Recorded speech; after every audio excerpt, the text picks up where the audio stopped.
President Lee Jae-myung delivered his first New Year's message to the public, pledging stronger support for regions outside the capital and addressing issues including workplace safety, as well as inter-Korean relations. He will host a New Year's reception at the Blue House State Guest House this afternoon. North Korean leader Kim Jong-un visited the family mausoleum, the Kumsusan Palace of the Sun, on New Year's Day. Photos released showed him accompanied by his daughter Chue, marking her first public appearance at the palace, widely seen as a possible political signal related to leadership succession.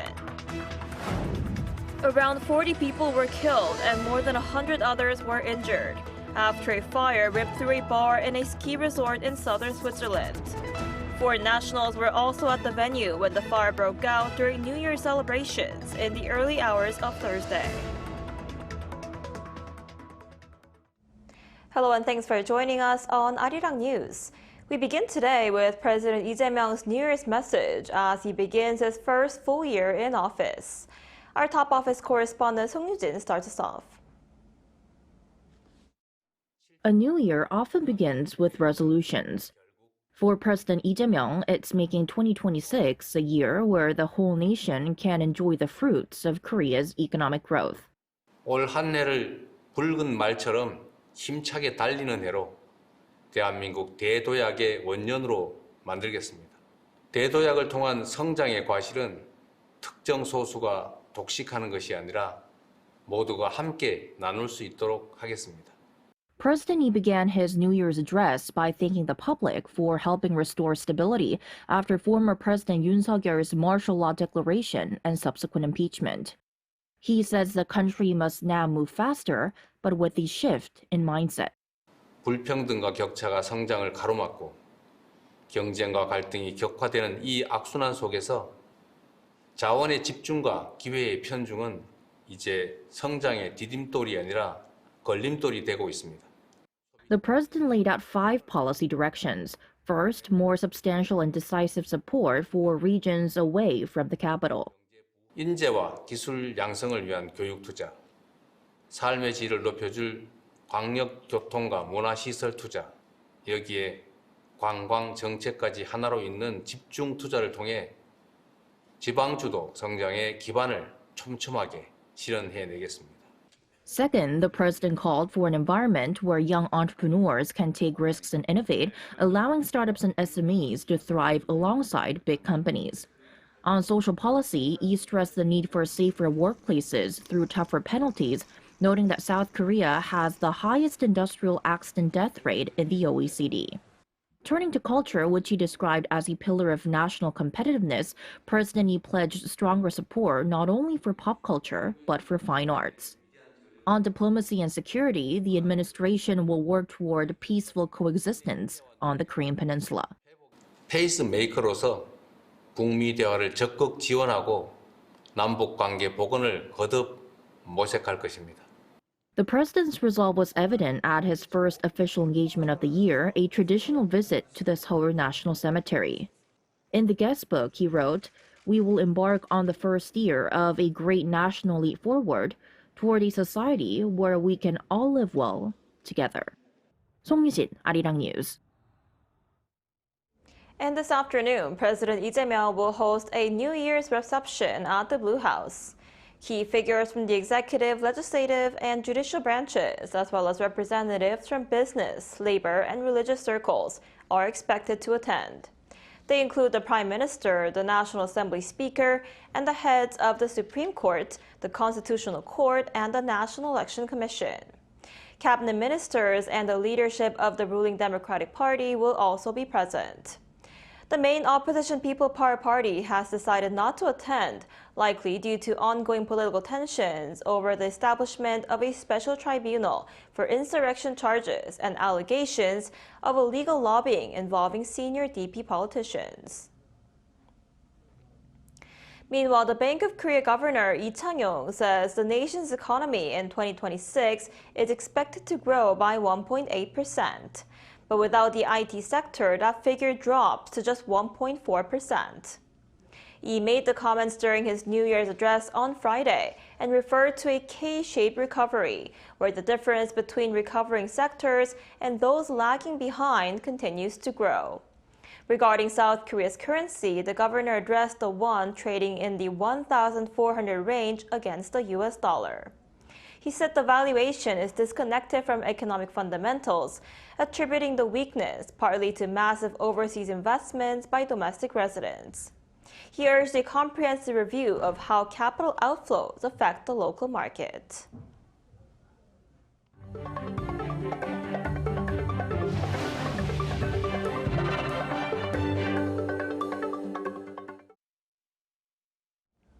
Marking 2026, North Korean leader Kim Jong-un visited the family mausoleum, the Kumsusan Palace of the Sun, on New Year's Day.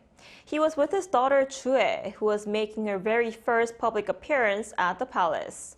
Our Kim Bo-kyung tells us more. North Korean leader Kim Jong-un and his family visited the Kumsusan Palace of the Sun on the first day of 2026. This, according to the state-run Korean Central News Agency on Friday. What's notable was that Kim's daughter Kim Ju-ae appeared publicly for the first time at a visit to the family mausoleum. The media did not directly mention Chue's attendance, but the photos released showed Kim Jong-un, his wife Lee Seol-ju, and their daughter Chue standing together in the very front row, with Chue positioned at the center. They were accompanied by key party and government officials, and the KCNA reported that all visitors made a firm pledge to fulfill their responsibilities and duties at the forefront of the sacred cause of realizing the eternal prosperity and development of the regime and its people's well-being. With the 9th Party Congress expected to be held in January, many are seeing Chue's appearance at the palace for the first time as a political signal related to leadership succession. The Kumsusan Palace of the Sun, where the bodies of past leaders Kim Jong-un's late father Kim Jong-il and grandfather Kim Il-sung are enshrined, is a symbol in North Korea of the legitimacy of the regime.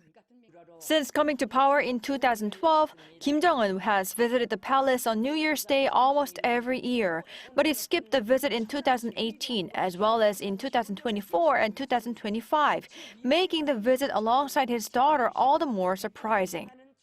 The KCNA also reported that on the same day, Kim Jong-un met with students who were to perform in a Lunar New Year celebration and took photos with them, apparently highlighting his image of valuing future generations. Kim Bo-kyung, Arirang News.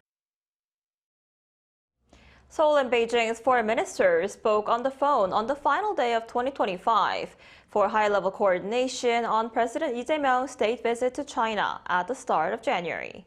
Our Oh Soo-young has more.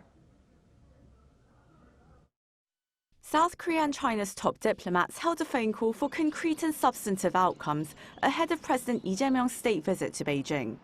Seoul's foreign ministry says Minister Cho Hyun talked on the telephone on the last day of the year with his counterpart Wang Yi, focusing on the top-level trip from January 4th to January 7th. The two ministers reviewed the trajectory of South Korea-China relations over the past year and agreed to maintain close communication to ensure the success of the visit, which will mark the first state-level summit diplomacy of the new year for both countries. Both sides stressed the need to deliver substantive results that can be tangibly felt by the public and consolidate the momentum towards fully restoring Seoul and Beijing's strategic cooperative partnership. Cho and Wang also exchanged views on the situation on the Korean Peninsula and in Northeast Asia, agreeing to continue efforts aimed at regional stability and prosperity. This comes amid North Korea's continued missile tests. On Sunday, Pyongyang carried out a launch drill involving long-range strategic cruise missiles over the West Sea, with leader Kim Jong-un observing on site, 4 days after it tested new surface-to-air missiles. North Korea has described the launches as part of efforts to strengthen its nuclear capabilities, rejecting the idea of denuclearization. Against this backdrop, Seoul has repeatedly emphasized the importance of regional coordination, including with Beijing, while encouraging the resumption of dialogue between Pyongyang and Washington.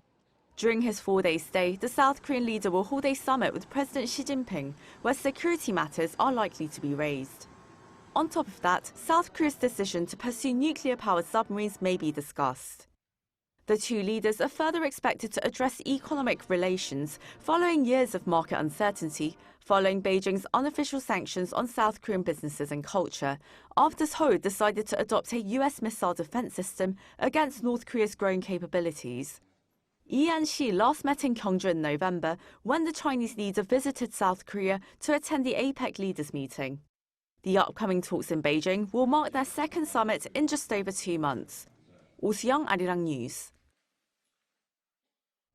And South Korea's foreign ministry has said that the newly passed anti-fake news bill is not targeting any specific country or company. Now, the announcement on Thursday was a response to U.S. State Department concerns that the revised Information and Communications Network Act could negatively impact U.S.-based online platform businesses and undermine freedom of expression. While saying the purpose of the bill is to address social harms arising from changes in the digital environment, the ministry said it would continue communicating with Washington. The revised law was approved at a cabinet meeting on December 30th and is set to take effect in July. And the U.S. State Department also says Chinese military drills around Taiwan increase tensions unnecessarily, urging Beijing to halt its pressure campaign and return to dialogue. In a statement on Thursday, State Department Principal Deputy Spokesperson Tommy Pigott said China's military actions and rhetoric toward Taiwan are destabilizing and risk further escalation.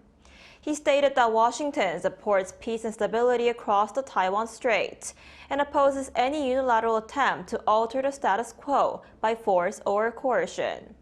China claims Taiwan as part of its territory and has threatened to use force to bring the island under its control. Earlier this week, Beijing launched missiles and deployed fighter jets and naval vessels around Taiwan, saying the drills, codenamed Justice Mission 2025, simulated a blockade of major ports. At least 40 people were killed and more than 100 others were injured after a fire swept through a bar in a Swiss alpine resort. The fire broke out in the early hours of Thursday as people gathered to celebrate the new year. Our Lee Seung-jae has more.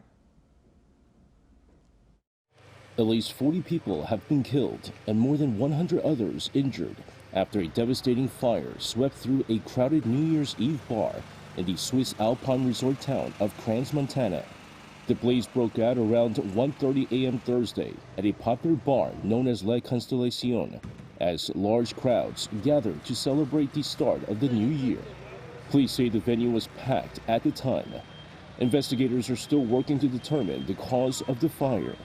Swiss President Guy Parmelin described the incident as one of the worst tragedies the country has faced. The circumstances that bring us together on this first day of the year in the capital of Valais are dramatic. The fire that occurred last night in a bar in Crans, Montana is one of the worst tragedies our country has ever known. Crans, Montana is a major international ski destination, particularly busy during the holiday season, with foreign nationals among the dead and injured. A tourist from New York told AFP that he filmed bright orange flames pouring from the bar and saw people running and screaming in the darkness. Another eyewitness told Reuters that bystanders rushed to help, carrying injured people away from the fire to nearby bars and restaurants that remained open as temporary shelters, as many of the surviving victims faced cold-related shock after fleeing from intense heat into freezing air. As mentioned before, the main, problem was the temperature shock from the heat inside to the cold outside. So one of the priorities was to get everyone warm. I'm talking the curtains of the restaurant was used. Out of respect for the victims and their families, President Parmelin postponed his traditional New Year's address to the nation, which had been scheduled for Thursday afternoon. Authorities have also established a reception center and a dedicated helpline to support affected families. Lee Seung-jae, Arirang News.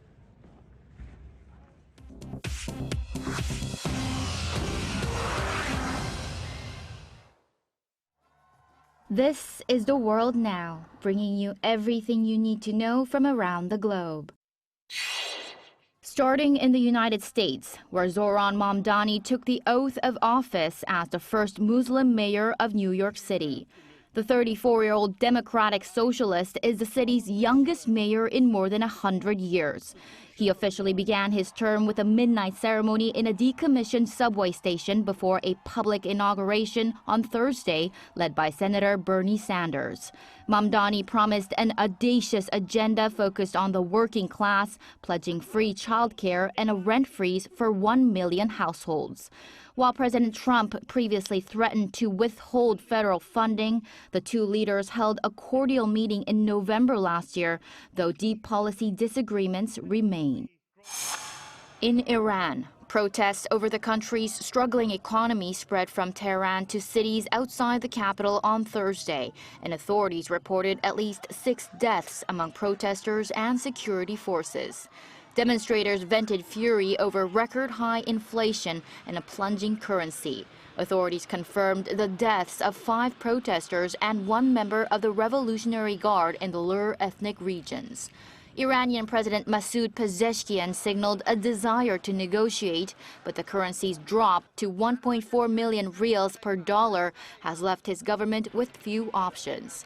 Security forces have already arrested dozens, accusing demonstrators of acting as foreign-linked rioters.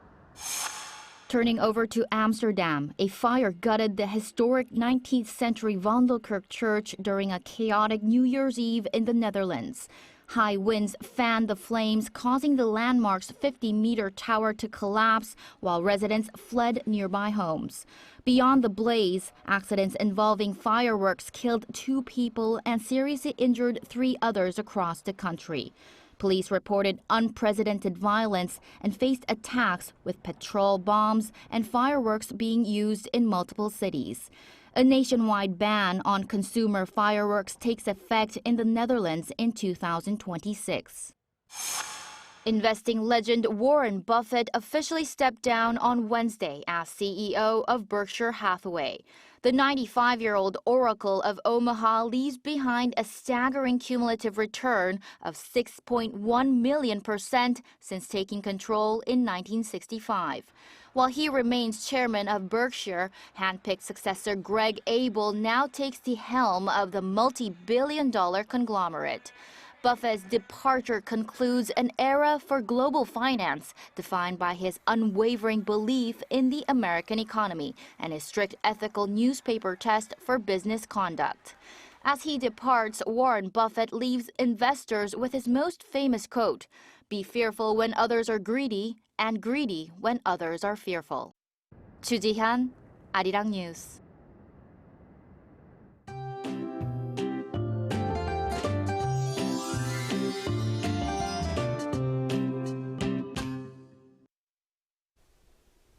The New Year's first workday commute began under a bitterly cold wave. Cold weather alerts remain in place across much of Korea, with many places dipping below -10 degrees Celsius this morning. Meanwhile, snow continues along the western coast of Jeolla-do and Jeju Island, where heavy snow advisories have been issued. Mountainous regions on Jeju Island, as well as Ulleungdo and Dokdo, could see up to 15 centimeters of heavy snowfall. Now, along with the colder air, it is extremely dry and windy nationwide, with related weather alerts being issued. The risk of fire is very high, so please stay extra cautious. Daytime highs will remain quite chilly, with Seoul topping out at -3 degrees. Daegu, Gwangju both getting up to 1 degree under mostly sunny skies in many places. And looking ahead, this weekend will be mostly sunny, and temperatures will gradually return to seasonal levels, bringing some relief from this cold. But for now, take extra care on this icy start to the new year.